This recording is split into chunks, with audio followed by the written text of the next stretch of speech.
بسم اللہ الرحمن الرحیم۔ آپ پر خدا کی سلامتیں، برکتیں اور رحمتیں نازل ہوں۔ آج کی اس ویڈیو میں ہم بات کریں گے کہ دعا مانگتے وقت یہ دو غلطیاں کبھی مت کرنا، ورنہ کوئی دعا قبول نہیں ہوگی اور نہ کوئی وظیفہ قبول ہوگا۔ اس کے علاوہ ہم اس ویڈیو میں یہ بھی جانیں گے کہ دعا کون سے اوقات میں سادہ قبول ہوتی ہے، اور دعا مانگنے کا طریقہ بھی جانیں گے۔ آپ نے مکمل ویڈیو کو دیکھنا ہے، سکپ نہیں کرنا، کیونکہ دعا کے بارے میں جاننا ہم سب کے لیے انتہائی ضروری ہے، کیونکہ دعا اللہ تعالیٰ سے مانگنے کا ایک ہی ذریعہ ہمارے پاس ہے۔ اگر اس کے بارے میں ہم اچھی طرح نہ جانیں تو پھر ہم کیسے اللہ تعالیٰ سے دعا مانگیں گے؟ وہ دو غلطیاں کون کون سی ہیں جن کے کرنے کی وجہ سے دعا قبول نہیں ہوتی، وہ آگے ہم آپ کو اس ویڈیو میں بتائیں گے۔ اور اس کے ساتھ ساتھ ہم آپ کو یہ بھی بتائیں گے کہ حضرت علی رضی اللہ تعالیٰ عنہ نے فرمایا، 3 وقت ایسے ہیں جن میں مانگی گئی دعا اللہ کبھی رد نہیں کرتا۔ یعنی جو بندہ ان 3 وقتوں میں اپنی حاجت اپنے رب کے سامنے رکھتا ہے اور اپنے ضروریات کا سامان اللہ پاک سے مانگتا ہے، تو اللہ پاک ان 3 وقتوں میں اس کے ذریعے مانگی گئی ہر دعا کو قبول فرماتے ہیں۔ تو وہ 3 وقت کون سے ہیں جن میں دعا قبول ہوتی ہے؟ وہ 2 غلطیاں جن کے کرنے کی وجہ سے دعا قبول نہیں ہوتی، وہ کام کون سے ہیں؟ آئیے ہم پہلے ان کے بارے میں جانتے ہیں۔ دعا کے بارے میں آتا ہے کہ دعا کرنا بھی ایک عبادت ہے۔ دعا کے بغیر عبادت کا مزہ ہی نہیں ہوتا۔ جو بندہ دعا نہیں کرتا، اس کا دل کو سکون نہیں ملتا۔ دعا کے اندر اللہ پاک نے سکون رکھا ہے۔ لوگ دعائیں تو بہت مانگتے ہیں، لیکن دعا کے اندر غلطیاں بھی کرتے ہیں جن کی وجہ سے ہماری دعائیں قبول نہیں ہوتی، بلکہ آسمانوں سے اوپر جاتی بھی نہیں ہیں۔ پھر ہم اللہ پاک سے شکایت کرتے ہیں، ہم دعاؤں میں معافی تو مانگ دیں، لیکن ہم اپنے گناہ معاف نہیں کراتے۔ ہمارے گناہ اتنے زیادہ ہوتے ہیں کہ دعا کے اندر قبولیت میں وہ رکاوٹ بنتے ہیں۔ جیسے کوئی بندہ اللہ پاک کی نافرمانی کرتا ہے اور اس کے بعد توبہ کیے بغیر دعا کرتا ہے، تو اس کی دعا قبول نہیں ہوگی، کیونکہ دعا کے آگے گناہ آ جاتا ہے۔ اس لیے جب بھی گناہ کرے تو اللہ پاک سے معافی مانگ لے۔ بس ہمیں چاہیے کہ ہر وقت ہم استغفار کرتے رہیں، اللہ سے توبہ کرتے رہیں۔ اور دوسری غلطی جس کی وجہ سے ہماری دعائیں قبول نہیں ہوتی، وجہ یہ ہے کہ 1 یا 2 بار جب ہم دعا مانگ لیتے ہیں، اس کے بعد ہم امید چھوڑ دیتے ہیں، نا امید ہو جاتے ہیں۔ انسان یہ سوچنے لگتا ہے کہ میری دعا قبول ہی نہیں ہو رہی، تو مانگنے کا کیا فائدہ؟ لیکن انسان یہ نہیں سوچتا کہ ہو سکتا ہے اس میں اللہ پاک کی کوئی نہ کوئی حکمت ہو۔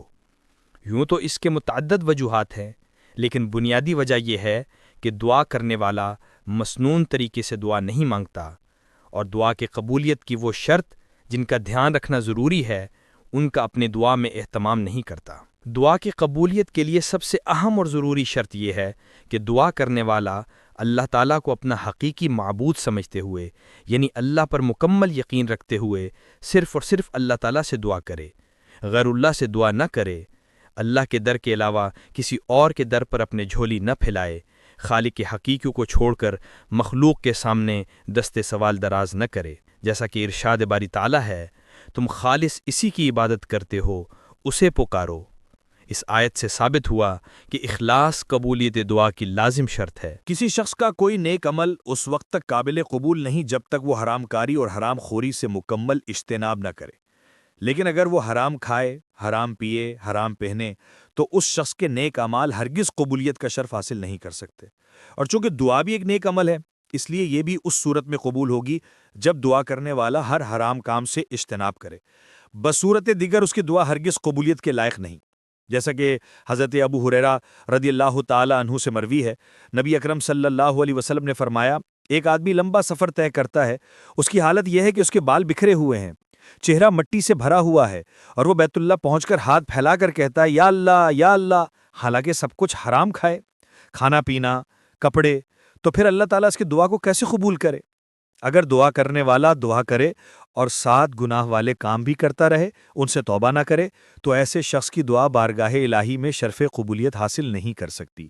اسے دعا کرنے والے کو چاہیے کہ وہ اللہ تعالیٰ سے اپنے گناہوں کی معافی مانگے، توبہ اور استغفار کرے، جیسا کہ حضرت ہود علیہ السلام نے اپنی قوم سے فرمایا، اے میری قوم کے لوگو، تم اپنے پالنے والے سے اپنے گناہوں کی سچی معافی طلب کرو اور اس کے جلاب میں اور اس کی جانب میں توبہ کرو، تاکہ وہ برسنے والے بادل تم پر بھی بھیجے اور تمہاری طاقت اور بڑھا دے اور تم گناہگار ہو کے روح گردانی نہ کرو۔ دعا میں عاجزی و انکساری اختیار کرنے کا حکم قرآن مجید میں اس طرح دیا گیا ہے کہ تم لوگ اپنے پروردگار سے دعا کیا کرو گڑ گڑا کر اور چپکے چپکے بھی۔ اس آیت سے ثابت ہوا ہے کہ دعا کرتے وقت اللہ تعالیٰ کے حضور کل عاجزی کا اظہار کرنا چاہیے۔ اللہ تعالیٰ نے ہر قسم کی زیادتوں اور تجاوز سے منع فرمایا، بالخصوص دعا میں زیادتی سے منع کرتے ہوئے ارشاد فرمایا، تم لوگ اپنے پروردگار سے دعا کیا کرو گڑ گڑا کر اور چپکے چپکے بھی۔ اللہ تعالیٰ ان لوگوں کو ناپسند کرتا ہے جو حد سے نکل جائیں۔ دعا میں زیادتی کی کئی صورتیں ہیں، مثلا حرام اور ممنوع چیزوں کے لیے دعا کرنا، بلا وجہ کسی کے لیے بری دعا کرنا، اسی طرح کی تمام زیادتیوں سے اجتناب کرنا چاہیے۔ اور لطاق دعا سے مراد وہ دعا جن میں دعا اس طرح کی جائے کہ اے اللہ، اگر تو چاہتا ہے تو مجھے عطا کر دے، اور اگر تو چاہتا ہے تو بخش دے۔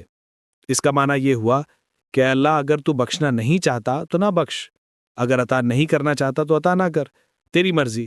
حالانکہ نبی صلی اللہ علیہ وسلم نے فرمایا، تم میں سے کوئی شخص ہرگز یہ نہ کہے کہ اے اللہ، اگر تو چاہے تو مجھے بخش دے، اگر تو چاہے تو مجھ پر رحم فرما، بلکہ پورے عزم سے دعا کرے، کیونکہ اللہ تعالیٰ کو کوئی مجبور نہیں کر سکتا۔ دعا مانگنے سے پہلے اللہ تعالیٰ کی تعریف بیان کی جائے اور بعد میں حضرت صلی اللہ علیہ وسلم پر درود بھیجا جائے اور اس کے بعد اپنی حاجت کا سوال کیا جائے۔ یہ ترتیب مستحب ہے، جیسا کہ فضالہ بن عبید رضی اللہ عنہ کی حدیث میں ہے کہ رسول اللہ نے ایک آدمی کو نماز میں دعا کرتے ہوئے سنا، مگر آپ نے حضرت صلی اللہ علیہ وسلم پر درود نہ بھیجا، تو آپ صلی اللہ علیہ وسلم نے فرمایا، اس نے جلدی کی۔ پھر اسے بلا کر اور دوسرے لوگوں کو بھی فرمایا کہ جب تم میں سے کوئی دعا مانگے تو پہلے حمد و ثنا کرے، پھر نبی اکرم صلی اللہ علیہ وسلم پر درود بھیجے، پھر وہ جو چاہے دعا کرے۔ نبی اکرم صلی اللہ علیہ وسلم نے ارشاد فرمایا کہ بندے کی دعا اس وقت تک قبول نہیں کی جاتی جب تک وہ دعا میں عاجزی اور انکساری نہ کرے۔ جیسے ہی بندہ دعا کرنے کے بعد جلدی کرے گا، صبر نہیں رکھے گا، تو اس کی دعا قبول نہیں ہوگی۔ تو دعا کے بعد صبر رکھنا بہت ضروری ہے، تبھی ہماری دعائیں قبول کو پہنچ سکتی ہیں۔ اب ہم آپ کو بتاتے ہیں 3 ایسے اوقات کے بارے میں جن کے بارے میں حضرت علی رضی اللہ عنہ نے فرمایا، جو بندہ ان 3 وقتوں میں اپنی حاجت اللہ رب العزت کے سامنے رکھتا ہے، وہ ضروریات کا سامان اللہ پاک سے مانگتا ہے، جیسے وہ اولاد ہی کیوں نہ مانگے یا مال و دولت ہی کیوں نہ مانگے، اللہ پاک اس کو یہ 3 وقتوں میں جو وہ مانگتا ہے اس کو ضرور عطا فرماتے ہیں۔ دوسری بات، ہم آپ کو ایک ایسا وظیفہ بتائیں گے، اگر 11 دن تک رات کو آپ اس وظیفے کو کرتے ہیں تو انشاءاللہ تعالی آپ کی ہر حاجت پوری ہوگی اور آپ کے گھر میں خوب خیر و برکت ہوگی، اللہ رب العزت کی غیب سے مدد آئے گی، برکتیں اور رحمتیں نازل ہوں گی۔ 3 وقت کون سے ہیں؟ ایک شخص حضرت علی رضی اللہ عنہ کی خدمت میں آیا اور کہنے لگا، یا علی رضی اللہ عنہ، وہ کون سا وقت ہے کہ جب بھی میں دعا مانگ لوں فوراً قبول ہو جائے؟ تو حضرت علی نے فرمایا، اے شخص، میں نے اللہ کے رسول سے سنا کہ 3 موقع ایسے ہوا کرتے ہیں جن میں اللہ اپنے بندوں کی دعا رد نہیں کرتا۔ اس شخص نے پوچھا، یا علی، وہ کون سے 3 لمحات ہیں؟ تو حضرت علی نے فرمایا، جب انسان کا جسم اللہ کے خوف سے کانپنے لگے اور تھر تھرانے لگے، اس وقت مانگیے دعا، اللہ کبھی رد نہیں کرتا۔ جب اللہ کا ڈر دل میں ابھرنے لگے، اس وقت بھی انسان اگر کوئی حاجت اللہ رب العزت سے مانگتا ہے، اللہ اس کی حاجت کو ضرور پورا کرتے ہیں۔ جب انسان کی آنکھیں نم ہو جائیں تو اس وقت میں مانگی گئی دعا بھی اللہ رد نہیں کرتا بلکہ ضرور قبول کرتا ہے۔ اور یاد رکھنا، ان 3 حالتوں میں انسان کائنات کی جو بھی جائز چیز مانگے اسے ضرور ملتی ہے۔ اب ہم آپ کو ایک ایسا وظیفہ بتائیں گے جس سے آپ مالدار ہو سکتے ہیں اور اللہ تعالیٰ نے چاہا تو آپ کے گھر میں بہت زیادہ برکت ہوگی۔ وظیفہ یہ ہے، آپ کو 11 دن تک اللہ تعالیٰ کا ایک مبارک نام یا رزاق، اے اللہ میری مالی پریشانی دور کر دے، مجھے زیادہ سے زیادہ روزی دے دے اور حلال روزی دے دے۔ یہ وظیفہ کرنے کے لیے آپ کو رات کو وضو کرنا ہے۔ وضو کرنے کے بعد آپ بستر پر بیٹھیں تو دائیں کروٹ آپ کو لیٹنا ہے۔ یہ سنت بھی ہے کہ انسان سوتے وقت دائیں کروٹ سوئے۔ پھر لیٹنے کے بعد آپ کو اپنی حاجت دل میں رکھ کر یا رزاق یا رزاق یا رزاق 101 مرتبہ 11 دن تک پڑھنا ہے اور ہر رات اسی طرح سے وضو کر کے ہی پڑھنا ہے۔ انشاءاللہ تعالیٰ کچھ ہی دنوں کے اندر آپ کے ہر حاجت پوری ہوگی اور اللہ کی مدد غیب سے آپ کے گھر میں آئے گی۔ اللہ کی رحمت اور برکت آپ کے گھروں میں برسنے لگے گی۔ اب ہم آپ کو بتاتے ہیں پیارے نبی پاک صلی اللہ علیہ وآلہ وسلم نے ارشاد فرمایا 4 چیزیں چہرے کی رونق کو ختم کر دیتی ہیں۔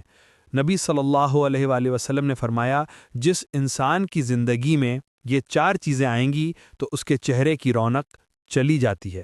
بہت سے لوگ اس بات کو نہیں جانتے، وہ ہم آپ کو بتائیں گے۔ جیسا کہ آج کل کے دور میں چل رہا ہے کہ ہر انسان اپنے چہرے کی خوبصورتی کو بڑھانا چاہتا ہے اور بے سکونی سے نجات پانا چاہتا ہے، کیوں نہ وہ باتیں آپ کو بھی بتائی جائیں کہ جن سے اگر آپ پرہیز کر لیں تو آپ کا چہرہ بھی رونق دار ہو جائے گا، یعنی آپ کے چہرے پر رونق آ جائے گی، خوبصورتی آ جائے گی، نور آ جائے گا اور آپ کو خوشیاں ہی خوشیاں ملنی شروع ہو جائیں گی۔ پیارے نبی صلی اللہ علیہ وسلم نے ارشاد فرمایا زنا کرنے سے چہرے کی رونق ختم ہو جاتی ہے۔ کسی کی عزت نہ کرنا، یعنی جو انسان عزت نہیں کرتا اس کے خوشیاں جاتی رہتی ہیں۔ فضول کسی بات پر بحث بنائے رکھنا، کسی غلط کام کو بغیر کسی خوف کرنا، یہ بھی خوشیوں کو ختم کر دیتا ہے اور چہرے کی رونق بھی ختم ہو جاتی ہے۔ لوگ جب کسی کام کو کرتے ہیں تو ان کے دل میں کسی طرح کا خوف نہیں ہوتا۔ ان کے لیے فرمایا گیا جو ان 4 چیزوں سے پرہیز کر لے اس کے خوشیاں بھی برقرار رہیں گی اور اس کے چہرے پر رونق بھی بنی رہے گی۔ لہٰذا آپ بھی چاہتے ہیں کہ آپ کے خوشیاں برقرار رہیں اور چہرے کی رونق بنی رہے، وفاداری قائم کرتے رہیں، کسی کے ساتھ بھی جھوٹ نہ بولیں، زندگی میں کبھی بھی کسی سے زنا اور حرام کام نہ کریں۔ اگر ایسا ہوا تو آپ کے چہرے کی رونق جاتی رہے گی اور خوشیاں بھی جاتی رہیں گی۔ اس کے ساتھ ہم آپ کو ایک چھوٹا سا عمل بتاتے ہیں۔ جن لوگوں کے چہرے کی رونق ختم ہو چکی ہے، چہرے پر داغ دھبے آ چکے ہیں اور دیکھنے والوں کو ان کا چہرہ عجیب سا محسوس ہوتا ہے، تو اس کے لیے آپ کو ایک عمل بھی بتا رہے ہیں۔ آپ کو 1 گلاس پانی لے لینا ہے، اس پانی میں 7 مرتبہ سورہ فاتحہ یعنی الحمدللہ شریف پڑھنی ہے۔ 7 مرتبہ سورہ فاتحہ پڑھنے کے بعد آپ کو اس پانی پر پھونک مار دینی ہے، اس پانی کو پی لینا ہے۔ انشاءاللہ آپ کے چہرے پر رونق کی رونق آ جائے گی اور خوشیاں بھی آ جائیں گی۔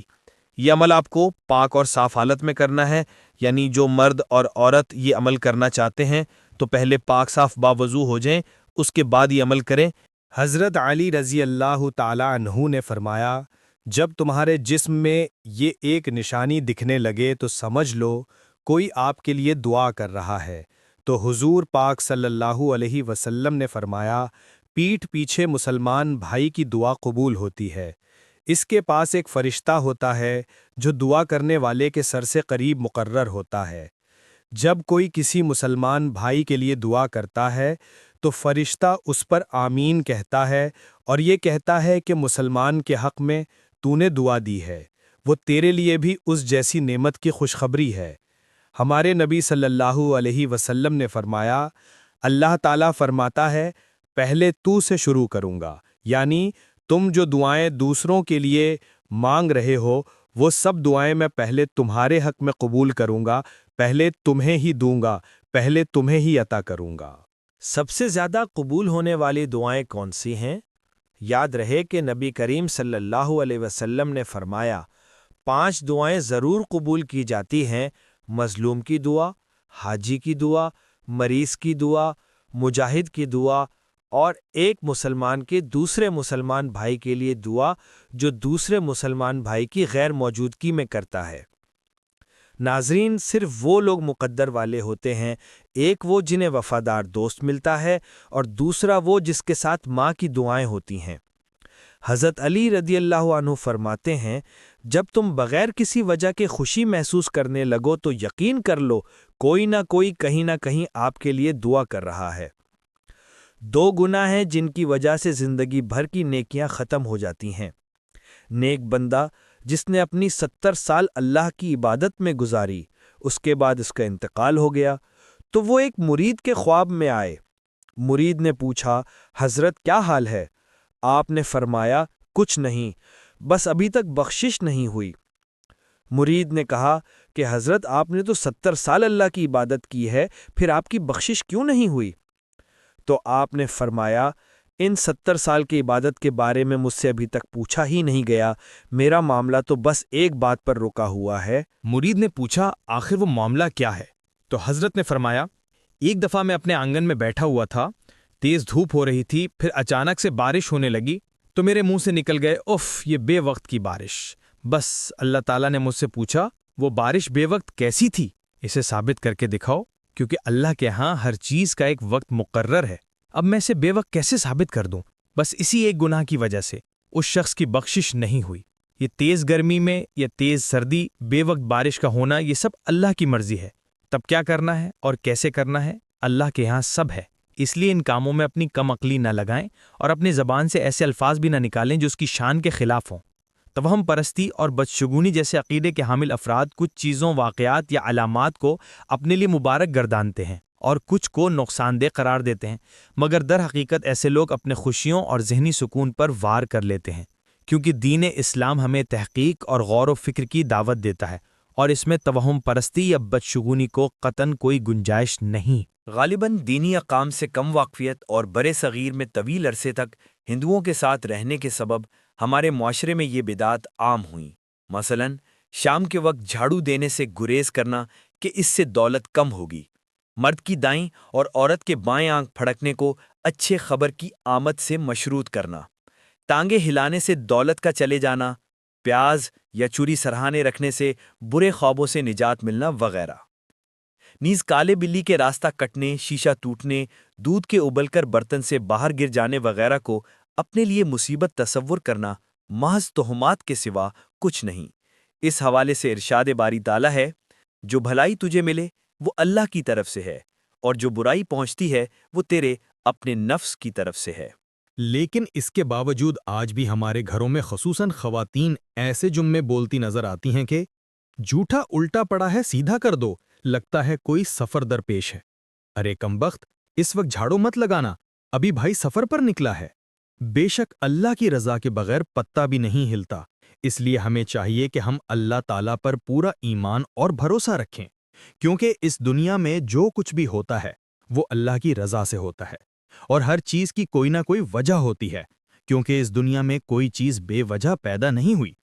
خواتین و حضرات، ویڈیو کو ختم کرنے سے پہلے اللہ تعالیٰ سے دعا ہے کہ اللہ پاک ہم سب کو توہم پرستی جیسے موذی مرض سے نجات عطا فرمائے اور ہمیں اللہ پاک سے خشوع و خضوع کے ساتھ دعا مانگنے کی توفیق عطا فرمائے۔